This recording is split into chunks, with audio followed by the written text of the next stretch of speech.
প্রথম দুইটা ছেলে প্রথম দুইটা ছেলে আইসা হঠাৎ আমার উপরে ঝাঁপায় পড়ছে। আমি টি শার্ট পরা ছিলাম, আমার কাপড় চোপড় ছিঁড়ে ফেলছে। ওপরে এক প্রকার আমাকে মানে আমার টি শার্ট সব ছিঁড়ে ফেলছে। যেটা আমি সুহাসিনী ইসলাম, আমি একজন অভিনেত্রী। আমি ঈদের আগে 19 তারিখে বসুন্ধরা রেসিডেন্সিয়াল এরিয়াতে বি ব্লকে রোড 3-তে আমি একটা সাবলেট বাসা ভাড়া নিই। মা মেয়ে একটা টুলেট দেয় বসুন্ধরা এয়ার গ্রুপ পেজে। তো আমি আফতাবনগর থেকে আমি বসুন্ধরা শিফট হব, এই জন্য আমি টুলেট দেখে আমি ওখানে কল করি।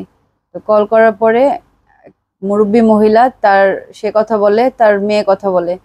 তারা ফ্যামিলি, মা মেয়ে আর বাবা, তারা একটা রুম ভাড়া দিতে চায়। তার বাবা অসুস্থ, রাজশাহী থাকে, রাজশাহীতে বাড়ি। তো আমি তখন বলি যে ঠিক আছে, আমি এরকম একটা ফ্যামিলির সাথে আমি আপাতত আমার একটু ক্রাইসিস যাচ্ছে, আমি একটু শেয়ার করে উঠতে চাচ্ছি। যেহেতু আপনারা ফ্যামিলি, আমি কি বাসাটা দেখতে আসতে পারবো? বলছি ঠিক আছে। আমি বাসাটা দেখে বাসাটা অ্যাটাচ বাথ, সাবলেট, মানে বারান্দা আলাদা, একসাথে অ্যাটাচ। তো আমি সেটা দেখে আমি 12,000 টাকা ভাড়া, আমি ওখানে 24,000 টাকা দিয়ে আসি। 1 মাসের অ্যাডভান্স, রানিং মাসের ভাড়া। এটা 19 তারিখের ঘটনা। আমার কাছে প্রমাণ আছে বিকাশে যে আমি অ্যাডভান্স করছি 19 তারিখে, তারিখ ডেট সবকিছু দিয়ে। আমি 19 তারিখে আমরা উঠি ঈদের আগে। ওঠার 1 সপ্তাহ পরে জানতে পারি যে তারা ওখানে 3টা বেডরুমের ফ্ল্যাট, সেখানে একটা বেডরুমে আরেকটা ছেলে মেয়ে ভাড়া দিছে। তো ছেলে মেয়ে ভাড়া দিছে। আমি জিজ্ঞেস করলাম যে আপনারা বললেন ফ্যামিলি, সেখানে ছেলে মেয়ে ওই রুম তারা ভাড়া মানে কি হয়? বললো যে সেটা আমার মেয়ে। আচ্ছা ঠিক আছে, মেয়ে। তো মেয়েটা ভাড়া দিছে। 2 দিন পরে জানতে পারলাম যে সেটা ভাড়াটিয়া, কোনো মেয়ে না। তার মেয়ে একটা, মেয়ের নাম হচ্ছে লুবাইবা আনায়া। তো সেই মেয়েটা এক রুমে থাকে, আরেক রুম ছেলে মেয়ে ভাড়া দিছে, যেটাকে বলে লিভ টুগেদার। তারা হাজব্যান্ড ওয়াইফ না, প্রথমে বলছে হাজব্যান্ড ওয়াইফ। আমি 1 সপ্তাহ পরে যখন জিজ্ঞেস করার পরে বলছে হাজব্যান্ড ওয়াইফ। ঠিক আছে, আমাকে এটা আগে বলেন নাই, বলছেন আপনারা ফ্যামিলি, এত মানুষের মধ্যে তো আমি থাকবো না। বলার পরে তার 1 সপ্তাহ পরে জানতে পারলাম যে তারা হাজব্যান্ড ওয়াইফ না। এরপরে মহিলার মেয়ে লুবাইবা আনায়ার কাছে প্রথম তার বয়ফ্রেন্ড আকাশ আসে। আকাশ নামের একটা ছেলে সাদা গাড়ি নিয়ে আসে। এটা আমাদের যে সে বাড়ির সিসি ক্যামেরা ফুটেজ আছে, ম্যানেজার আছে, সিকিউরিটি আছে, সবার সাক্ষী প্রমাণ আছে। তারা আসা যাওয়া করে। তো এরকম 1 দিন 2 দিন 3 দিন আমার সামনে পড়ে যায়, হুটহাট সামনে পড়ে যায়। আমি বেডরুমে থাকি, বেডরুম থেকে বের হয়ে আমি কিচেনে যাই, হুট করে সামনে পড়ে যায়। কয়দিন সহ্য করা যায়? 1 দিন 2 দিন 3 দিন আমি ওদের সাথে শাউট করি, চিলাচিলি করি যে এটা কেন বাসার মধ্যে, ফ্যামিলি বাসার মধ্যে এরকম ছেলেরা আসা যাওয়া করে? এটা তো আমাকে আপনারা আগে বলেন নাই। আগে বললে তো আমি আপনাদের বাসা ভাড়া নিতাম না। বাইরে ছেলে মানুষ আছে ঠিক আছে, কিন্তু নিজের বাসায় এসেও যদি একটু কমফোর্টলি না থাকা যায়, নিজের মতো বাসার ড্রেস পরে, তাহলে জিনিসটা খারাপ না? এটা আমাকে আগে বলা হয় নাই। বলা হয়েছে মা মেয়ে বাবা। এরপরে আমি যখন এটা বলি, তারা আমার উপরে অনেক শাউট করে, চিলাচিলি করে। এক প্রকার আমাকে বলে বাসা ছেড়ে দিতে হবে। তো আমি তারপরে আচ্ছা ঠিক আছে, আমি ছেড়ে দিব। আমার অ্যাডভান্স দেওয়া আছে, আমার অ্যাডভান্স ফেরত দিয়েন। 12,000 টাকা অ্যাডভান্স দেওয়া, রানিং মাসের ভাড়া 1 মাস। এই 1 মাসই উঠছি। 19 তারিখ থেকে 24 তারিখের মধ্যে ঘটনা ঘটছে। 24 তারিখে এসে 24 তারিখে আমি সকালবেলা বাসা থেকে বের হয়েছি। বাসা থেকে বের হওয়ার পরে আমি আবার বাসায় ফেরত আসছি। আসার পরে তারা হঠাৎ গেট খুললে না। গেট না খোলার পরে আমি আধা ঘন্টা 1 ঘন্টা, এর আগে এরকম অনেকবার হয়েছে যে আমি যেদিন থেকে তাদের উপরে বাধা দিছি ছেলেরা আসা যাওয়াতে, সেদিন থেকে তারা আমার উপরে মানে চওড়া হয়ে তারা গেট খোলে না। আমি যতবারই বাইরে থেকে বাসে আসি ততবারই 10 মিনিট, আধা ঘন্টা, 20 মিনিট, 1 ঘন্টা এরকম করে আমাকে তারা দাঁড় করায় রাখে। এটার পরে আমি যেদিনকার ঘটনা 24 তারিখের, সেদিন তো আমাকে 2-3 ঘন্টা দাঁড় করায় রাখছে। 2-3 ঘন্টা তারা গেট খোলে না। গেট না খোলার পরে ভেতরে সবাই আছে, মা মেয়ে, তারপরে যে রুমটা হচ্ছে ছেলে মেয়ে ভাড়া দিছে লিভ টুগেদার, সুমাইয়া আর হচ্ছে সুমাইয়া, মেয়েটার নাম সুমাইয়া, ছেলেটার নাম আমি জানি না, আমার সাথে কখনো কথা হয় নাই। সেই ছেলেটা প্রতিনিয়ত স্বামী স্ত্রীর মতো প্রতিদিন থাকতো। সেদিনকার ঘটনা, সেদিন আমাকে 2-3 ঘন্টা গেট খুলে না, আমি সিকিউরিটিকে ডেকে নিয়ে আসি, ম্যানেজারকে জানাই যে গেট খুলে না, ভিতরে তারা আছে, সমস্যা কি। তারাও আইসা ডাকাডাকি করে, অনেক ডাকাডাকি করে, ডাকাডাকি করার পরেও গেট খুলে না। সেগুলো হচ্ছে আমি অডিও রেকর্ড লাস্টে আমি না পেরে আমি করছি, রেকর্ড চালু করছি যে কি সমস্যা, তাদের তো একটা সমস্যা আছে। এটার পরে তারা আমাকে ভেতর থেকে চিৎকার করে জানায় যে বসুন্ধরার সিকিউরিটির কাছে কমপ্লেন দিছে, আমাকে মানে এই মুহূর্তে পিক আপ নিয়ে বাসা ছেড়ে দিতে হবে। আমি তাদেরকে বললাম যে আমার কি অপরাধ, কেন আমাকে বাসা ছাড়তে বলতেছেন? ঠিক আছে, আমি বাসা তাও ছেড়ে দিব, সমস্যা নাই, আমি আপনাদের সাথে ঝামেলা করবো না, আমার অ্যাডভান্স ফেরত দেন, আপনি গেটটা খুলেন, আপনি অন্তত কথা বলেন কি কারণে আপনি এটা বলতেছেন। এটা বলার পরে তারা গেট খোলে না। না পেরে আমি 3-4 ঘন্টা পরে আমি দুপুরের দিকে আমি হচ্ছে ভাটারা থানায় যাই, বসুন্ধরার দায়িত্বে ভাটারা থানায় যাই। না, প্রথমে আমি যাই বসুন্ধরার সিকিউরিটিদের কাছে। বসুন্ধরার সিকিউরিটিদের কাছে গিয়ে আমি কমপ্লেন জানাই যে বি ব্লক 3 নম্বর রোড 18 নম্বর 218 নম্বর হাউসে এরকম একটা ঘটনা ঘটছে, আপনারা জানেন আমার সাথে এরকম হচ্ছে, গেট খুলতেছে না, তাদের বাসায় হচ্ছে শুধু 1জন আর 2জন ছেলে না, তার মেয়ের কাছে নিত্য নতুন ছেলেরা আসা যাওয়া করে, কোনো সময় ফ্রেন্ড, কোনো সময় মামা, কোনো সময় চাচা, কোনো সময় তার বাপ পরিচয়ও আসে। আর আরেকটা রুমে তো ছেলে মেয়ে ভাড়া দিয়ে রাখছে, তারা স্বামী স্ত্রীর মতোই আছে, কিন্তু তারা স্বামী স্ত্রী না।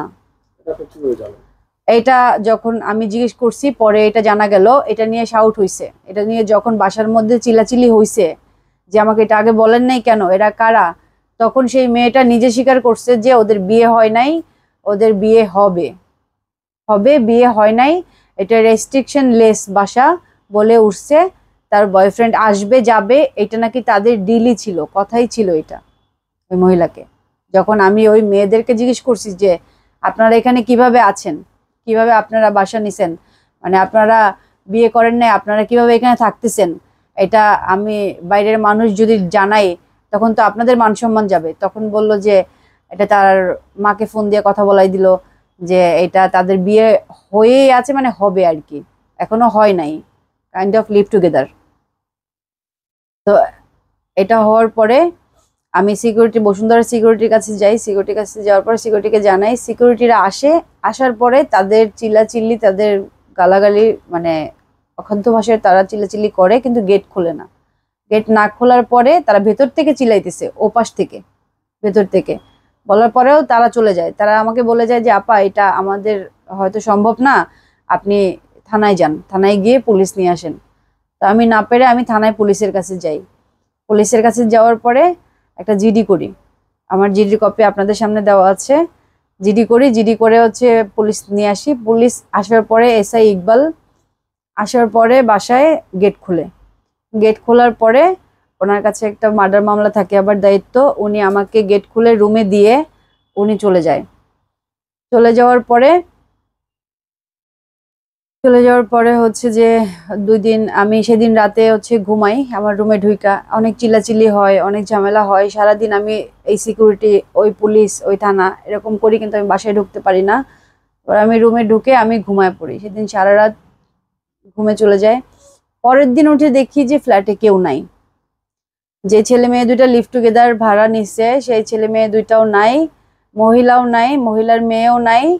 মহিলার মেয়ের পার্মানেন্ট একটা বয়ফ্রেন্ড ছিল, এটা বয়ফ্রেন্ড নাকি আকাশ নামের, তার গাড়ি প্রতিদিন হচ্ছে যে প্রতিদিন সন্ধ্যার দিকে আসবে আর এসে মানে বাসায় ঢুকবে, কখনো আমার সামনে পড়ে যায়, কখনো আমার সামনে পড়ে না, সে মানে বেডরুমের মধ্যে 2-3 ঘন্টা এরকম সময় চলে যায়। তো আমি এগুলো নিয়ে কিছু বললেই, তার মা হচ্ছে গ্লাসওয়ালা ড্রয়িং রুম থাকে, গ্লাস করা, সেই রুমে থাকে, সে বেডরুমে তার মেয়ের সাথে শোয় না, সে বেডরুমে তার মেয়ের সাথে থাকে না। সেগুলোরও ছবি ভিডিও আছে যে তার মা কোথায় শোয়, তার মেয়েকে বেডরুমে দিয়ে সে হচ্ছে ড্রয়িং রুমে, গ্লাসওয়ালা ড্রয়িং রুমে নিচে ফ্লোরিং করে শোয়, ওইখানে শোয়। এখন সেটা তার বয়ফ্রেন্ড আসার জন্য, মানুষ আসার জন্য, না কি জন্য, এটা তার মায়ের, আমি জানি না এটা কিরকম মা। এরপরে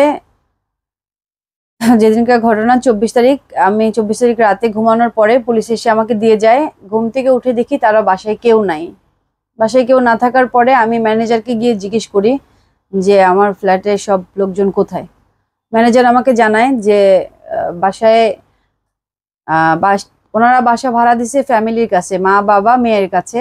তারাও জানতো না যে তাদের ফ্ল্যাটে এক রুমে লিভ টুগেদার থাকে, একটা ছেলে মেয়ে ভাড়া দেওয়া হয়েছে, আর এক রুমে আমাকে ভাড়া দেওয়া হয়েছে। আর তার মেয়ের কাছে ছেলেরা আসে, এগুলো তাদের নলেজে ছিল না, তারা জানতো না। তারা তারা জানতে পারছে যখন পুলিশ আসছে, সেদিন যখন আমাকে বাসায় ঢুকতে দেয় না, সেদিন যখন এই সিক্রেটটা হয় আমাকে বাসায় না ঢুকতে দেওয়ার জন্য, সেদিন হচ্ছে তারা সিসি ক্যামেরা টান দিয়ে জানতে পারে যে তার বাসায় হচ্ছে এরকম একাধিক ছেলেরা আসা যাওয়া করে। আর একটা পার্মানেন্ট একটা ছেলে, কোকড়ানো চুল, আকাশ নামের, সে তো প্রতিনিয়তই প্রতি সন্ধ্যায় আসে। আর একটা ছেলে তো হচ্ছে পার্মানেন্টলি স্বামী স্ত্রী হিসেবে থাকে। তো তারা বাসা ছেড়ে দিতে বলছে, এই জন্য ওরা হয়তো বাসা খুঁজতে গেছে। বলছে আচ্ছা ঠিক আছে। আমাকে বললো যে আমরা যাদের কাছে ভাড়া দিছি তাদেরকেই তো আমরা নোটিশ দিয়ে দিছি, এই পরিবেশ, এরকম পরিবেশ তো আমাদের বাড়িতে কখনো হয় নাই, তারাই চলে যাবে যখন, আপনি এই পরিস্থিতিতে পড়ে গেছেন আপা, আপনারা তো যেতে হবে। আমি বলছি যে ঠিক আছে যাব। এরপরে 2 দিন পরে, পরশুদিন সকালবেলা ওই মহিলা মুরব্বী আসে, ওই মুরব্বী মহিলা আসে একা, লেবার নিয়ে, পিক আপ নিয়ে আসে, এসে বলে যে সে মাল জিনিস নিয়ে যাবে, এখানে তো থাকা যাবে না। আচ্ছা ঠিক আছে। তো সারাদিন তারা মাল জিনিস নিছে, সব মাল জিনিস নিতে নিতে তারা একসাথেই গেছে, ওই ছেলে মেয়ে দুইটা আর হচ্ছে মহিলার মেয়ে। এরা আসলে কি একই গ্রুপের আমি জানি না, এরা এখানেও একই সাথে ছিল, তারা একই সাথে গেছে, একই পিক আপে, তাদের একই মাল জিনিস একসাথেই হচ্ছে। হ্যাঁ জি, তারা একই সাথে তাদের মাল জিনিস হচ্ছে নিচে একই পিক আপে। এখন একই পিক আপে হচ্ছে একই মাল জিনিস নেওয়া, তার মানে হচ্ছে একই জায়গায় যাচ্ছে। তো এটা আমি ধারণা করে বললাম আপনাদের, আমি জানি না তারা কোথায় গেছে। তো মাল জিনিস নিতে নিতে রাত 12টা বেজে গেছে। 12টার সময়, 12টা সাড়ে 12টার দিকে এরকম, আমি টাইম দেখি নাই, 12টা সাড়ে 12টার দিকে রাত, আমি আমি আবার বাইরে গেছিলাম। আমাকে ম্যানেজার বললো আপা আপনারও যেতে হবে। তো আমি বাসা দেখতে গেছিলাম যে আমারও তো বাসা চেঞ্জ করতে হবে। আমি আরেকটা বাসায় গিয়ে আমি ওখানে 3000 টাকা দিয়ে আসছি অ্যাডভান্স, যে আমার পরের দিন চেঞ্জ করার কথা। তো পরে আমি বাসায় আসছি, বাসায় এসে আমি ক্লান্ত, বাসা খুঁজে আমি রুমে গিয়ে শুইছি। শোয়ার পরে মহিলা বলতেছে, সুহাসিনী তুমি রুমের দরজা লক করো না, দরজা লক না লক। আমি বলছি কেন? বলছে আমার একটা ফ্রিজ আছে, ফ্রিজটা লেবার রাইসে নিয়ে গেলেই আমিও চলে যাব, তুমি মেইন দরজাটা আটকায় তারপরে ঘুমাও, যেহেতু তুমি পুরো ফ্ল্যাটে একা, তো তোমার রুমের দরজাটা আটকাও না, আমি তোমাকে ডাক দিলে তুমি মেইন দরজাটা আটকাবা। বলছে আচ্ছা ঠিক আছে। আমি তো সারাদিন বাসা ঘুরছি, বাসা খুঁজে আমি ক্লান্ত, আমি হেঁটে হেঁটে বাসা করছি, আমি কথাটা বিশ্বাস করছি। ওই মহিলা আবার সে যেখানে গেছে সেখানে তো খাবার দাবার নাই, আমি জানি না, হয়তো সে আবার এই বাসায় রান্না করছে, পাতিল ভরে ভাত রান্না করছে, তারপরে হচ্ছে মানে ভাজি করছে, করলা ভাজি করছে, রান্না করছে, রান্না করে তারা পাতিল ভরে নিয়ে গেছে। আমাকে আবার সে নিজের সাইদা আমাকে হচ্ছে প্লেটের মধ্যে করে ভাত দিছে, ভাত বেড়ে আর হচ্ছে ওই করলা ভাজি দিয়ে আমাকে কটা ভাত দিছে, নিয়ে আমার রুমে গিয়ে তারপরে প্লেটটা দিয়ে, খাবারের প্লেটটা দিয়ে বলতেছে যে সারাদিন তো কিছু খাও নাই মনে হয়, বাসা খুঁজছো, খাবারটা খেয়ে নাও, আর দরজাটা লক করো না, আমার একটা ফ্রিজ আছে, ফ্রিজটা নেমে গেলেই আমিও চলে যাব, তখন তুমি মেইন দরজাটা আটকে ঘুমায়ো, কারণ তুমি পুরো ফ্ল্যাটে একা। না, ফ্রিজটা বাইরে, আমার ওই যে মেইন দরজাটা আটকাইতে হবে, এই জন্য আমার রুমের দরজাটা আমাকে আটকাইতে না করছে। তা আমি আমি বুঝি নাই, আমি বোঝারও কথা না, যে সাইদা ভাত দেয় তার মনের মধ্যে কি থাকে। আমি খাবার কটা খাইছি, আমি বলছি আচ্ছা ঠিক আছে। তারপর আমি ফ্রেশ হয়ে আমি খাবার খাইছি, খাবার কটা খাইয়া আমি রুমের দরজা লক করি নাই, লক না করে আমি লাইট অফ করে আমি শুয়েছিলাম আমার খাটে। শুয়ে আমি গেমস খেলতেছিলাম, এর মধ্যে আমার চোখ লেগে গেছে। আমি কতক্ষণ ঘুমাইছি আমি জানি না, হঠাৎ মানে ঘুমের মধ্যে আমার উপরে হামলা। প্রথম দুইটা ছেলে আইসা হঠাৎ আমার উপরে ঝাঁপায় পড়ছে। আমি টি শার্ট পরা ছিলাম, আমার কাপড় চোপড় ছিঁড়ে ফেলছে। উপরে এক প্রকার আমাকে মানে আমার টি শার্ট সব ছিঁড়ে ফেলছে, যেটা খুব বাজে অবস্থা।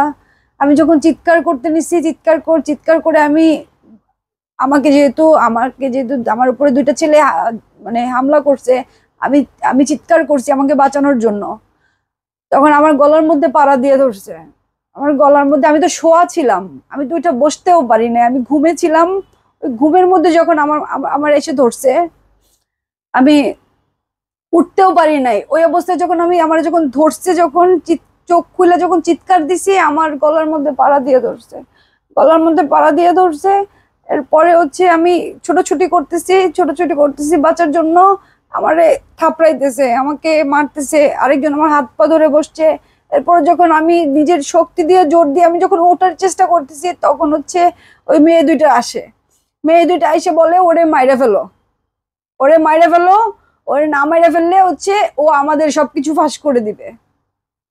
এরপরে প্রথম আনায়া, যে লুবাইবা যে আনায়া, ও এসে মানে আমার পানি খাওয়ার মগ মগ থাকে আমার বেডের পাশে, আমার রুমে কাচ দিয়ে ভরা, দেখবেন ওই মগ দিয়ে প্রথম আমি যখন উইঠা মানে দাপড়াইয়া উইঠা আমি যখন কোনো রকম বসতে পারি, আমার মাথার মধ্যে এখানে প্রথম বাড়িটা পিছন দিয়ে আইসে এরকম প্রথম বাড়িটা দেয়। আমি মানে চোখ আমার অন্ধকার হয়ে যায়, আমি চোখে কিছু দেখি না। তারপরে আরেকটা দেখি যে এখান থেকে আমাকে আরেকটা দাম করে আরেকটা বাড়ি, এটার পরে আমি আর চোখে কানে কিছু দেখি না। এদিক দিয়ে আমার মানে টি শার্ট ছিল, এদিক দিয়ে আমি এরকম করে নিজেকে বাঁচানোর জন্য ধরে রাখছি। এদিক দিয়ে আমার উপরে মানে মাথার মধ্যে মাথা ফাইটে গেছে, মাথা রক্ত পড়তেছে। আমি তো তারপরে কোন রকম যে আমার আমার জানটা আছে, যে আমার এখান থেকে বাঁচতে হবে, আমি ওদের সাথে লড়াই করতেছি, তারপরও নিজেকে বাঁচার চেষ্টা করতেছি। এক প্রকার চিল্লাচিল্লি তো আমার তো মানে চিৎকার তো আছেই, বাঁচাও বাঁচাও করে। এর মধ্যে এই চিল্লাচিল্লিতে আমি ওদেরকে কোন রকম ওর হাতের মধ্যে না পায়ের মধ্যে কোথায় জানি আমি একটা কামড় দিছি, দিয়া আমি ওদেরকে ধাক্কাইয়া আমি বারান্দায় গেছি। বারান্দার ওয়ালের মধ্যে দেখবেন রক্ত দিয়ে ভরা, বারান্দার ওয়ালে গেছি। ওখানে বারান্দার মধ্যে যাই, আমি তো বারান্দায় মানুষ খালি, আমি মানুষও ডাকতে পারতেছি না, এমন অবস্থা। পরে মানুষকে আমি একটা কিছু দিয়ে আমি যতটুকু ছিল আমার তো কাপড় চোপড় ছিঁড়ে ফেলছে, এদিক দিয়া যতটুকু ছিল ততটুকু দিয়ে ঢাইকা আমি মানুষ ডাকতেছি। এর মধ্যে আইসা আমি গ্লাস আটকাইছি, গ্লাস ভাইয়া ঢুকে গেছি, কারণ বাইরে থেকে তো গ্লাস লাগানো যায় না। বারান্দার গ্লাস তো রুম থেকে লাগায়, লক করে, বেড লাগান যায় না। আমি লকও করতে পারতেছি না।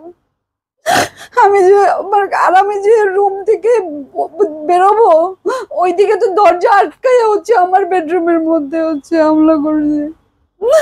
এটার পরে আমি বারান্দায় যেহেতু আমি বাঁচতে পারতেছি না, কারণ লক তো করতে পারতেছি না। ওরা ওই গ্লাস খুলে ঢুকে গেছে, ঢুকে ওইখানে আবার মায়ের। এটার পর যখন আমি যত শক্তি ছিল অত শক্তি দিয়ে আমি মানুষকে চিৎকার করে ডাকছি, আমি হাল ছাড়ি নাই। তখন যে মানুষ অপোজিট বিল্ডিং এর মানুষটা সবাই বারান্দায় বারান্দায় বের হয়ে গেছে। তারপর তারা চিল্লাচিল্লি শুরু করছে যে ও মাইরা ফেললো, বাঁচান সবাই বের হন, মাইরা ফেললো, এই বিল্ডিং এ মারতেছে। এটার পরে মানুষ আসছে, মানুষ এসে আমাকে উদ্ধার করছে। মানুষ আস্তে আস্তে ওরা দৌড়ে নেমে গেছে, কিন্তু ওরা না নেমে যেতে পারে নাই। ওই সিকিউরিটি নাকি আমি পরে শুনছি সিকিউরিটি তালা মারা দিছে। মানুষ যখন চিৎকার করছে চারপাশ দিয়ে, সিকিউরিটি তালা মারা দিছে, ওরা আর বের হয়ে যেতে পারে নাই। ওদেরকে পুলিশ ও জায়গায় যেয়ে পাইছে।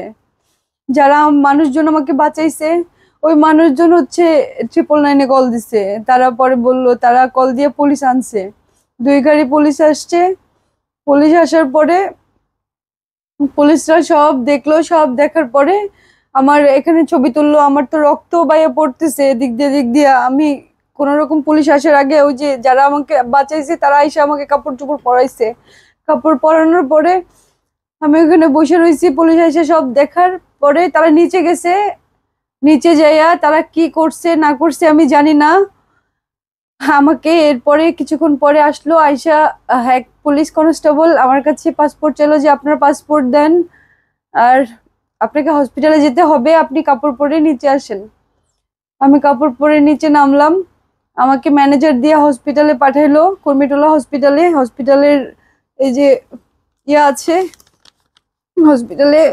আর এসে শুনি তাদেরকে এসআই আরিফুল ইসলাম তাদেরকে আসামি, 4টা আসামি যারা মারছে, 4জন আসামি, 2টা ছেলে 2টা মেয়ে আর মুরব্বী মহিলা 5জন। তারা 5জনই হচ্ছে ঘটনাস্থলে ছিল, কিন্তু তাদেরকে অ্যারেস্ট করে নাই, তাদেরকে ছেড়ে দিছে। এখন এটা কেন ছাড়ছে, কেসের উপরে ছাড়ছে আমি জানি না। অভিযোগ করছিলেন? হ্যাঁ, আমি পরে অভিযোগ করছি। পরে আমি হসপিটাল থেকে বাসায় ফিরে গতকালকে, এটা তো গত পরশুদিন রাতের ঘটনা, রাতে তো আমি হসপিটালে গেছি। হসপিটাল থেকে পরে আমাকে হসপিটালে নিয়ে গেছে। হসপিটাল থেকে বাসায় এসে তারপরে আমাকে হচ্ছে বাসায় একটু রেস্ট নিয়ে এসে থানায় যেয়ে অভিযোগ করি। এই যে থানায় গিয়ে এরপরে অভিযোগ করি। অভিযোগ করার পরে এগুলো মামলা করতে গেছি। মামলা নেয় নাই। তারা বলছে যে অভিযোগ করার পরে নাকি মামলা হবে, মামলা নেয় নাই। জিজ্ঞেস করলাম স্যার আপনারা অ্যারেস্ট করেন নাই কেন? আমাকে অ্যাটেম্প টু মার্ডারের চেষ্টা, আমাকে এরকম বস্ত্রহরণ করে আমাকে এরকম ভাবে মেরে ফেলার চেষ্টা করছে, তাদেরকে পাওয়ার পরেও আপনি ছেড়ে দিচ্ছেন কেন? এসআই আরিফুল ইসলামের কাছে আমি জিজ্ঞেস করছি। তারা বললো যে মামলা ছাড়া আসামি গ্রেফতার করা যায় না। আমাকে মেরে ফেলছে এদিক দিয়ে আমাকে মার্ডারের চেষ্টা, আমার জীবন চলে যেতেছে। আসামি যারা আমাকে মারছে তাদেরকে ঘটনাস্থলে পাওয়ার পরেও মামলা ছাড়া তাদেরকে অ্যারেস্ট করা যায় না। আমি এই আইনটা জানতাম না, আমি জানি না। যখন মামলা করতে গেলেন তখন আবার কি বললো? মামলা করতে গেছি তখন বললো যে মামলা তারা এখনো নেয় নাই। গতকালকে আমি অভিযোগ করে আসছি, তারা বলছে যে অভিযোগের পরে তারা তদন্ত করার পরে এটা হবে। আজকে আমি এসআই আরিফুল ইসলামের কল দিছি যে আমার এটা কি মামলা আপনারা নিবেন না? সে আমার ফোন ধরে নাই। আমি কয়েকবার গেছি, তারা ফোন ধরে নাই। ফোন দিছি কয়েকবার ফোন দিছি, ফোন ধরে নাই। এছাড়া কি আপনার বিরুদ্ধে কি তাদের কোনো অভিযোগ ছিল? আমার বিরুদ্ধে তাদের অভিযোগের তো কোনো দিক আমি দেখি না, বা আমার পুরা বাড়ির সিকিউরিটি থেকে শুরু করে ম্যানেজার থেকে শুরু করে এরা কেউ বলতে পারবে না। আশেপাশের মানুষ এরা কেউ বলতে পারবে না। কারণ এখন আমি সুষ্ঠু বিচার চাই। আমাকে যারা এরকম প্রাণঘাতী হামলা করছে, এখানে নামগুলো আছে, আমি নামগুলো ভালোভাবে জানিও না। আমি উঠছি 1 মাস হয়েছে, মানে 19 তারিখ থেকে 24 তারিখের মধ্যে হচ্ছে এই ঘটনা। আমি ওঠার 1 সপ্তাহ পরে যখন ওদেরকে আমি মানে ছেলে আসা নিয়ে আমি যখন লিভ টুগেদার ভাড়া দেওয়া নিয়ে আমাকে বলে নাই কেন, আমি এটা মানে ওদেরকে বারণ করি যে আমাকে বলা হয় নাই কেন। এটার পর থেকে ওরা আমার উপরে মনোক্ষুণ্ণ, ওরা আমার সাথে ভালোভাবে কথা বলতো না। আচ্ছা, এখানে সাক্ষী কাকে দিয়েছেন? এখানে আমি তো সাক্ষী কাউকে দেই নাই।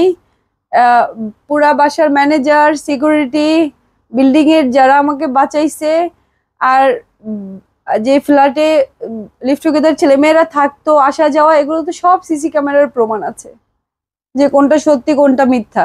আপনারাই গিয়ে দেখবেন কোনটা সত্যি কোনটা মিথ্যা। এটা কি ভাটারা থানা? ভাটারা থানা।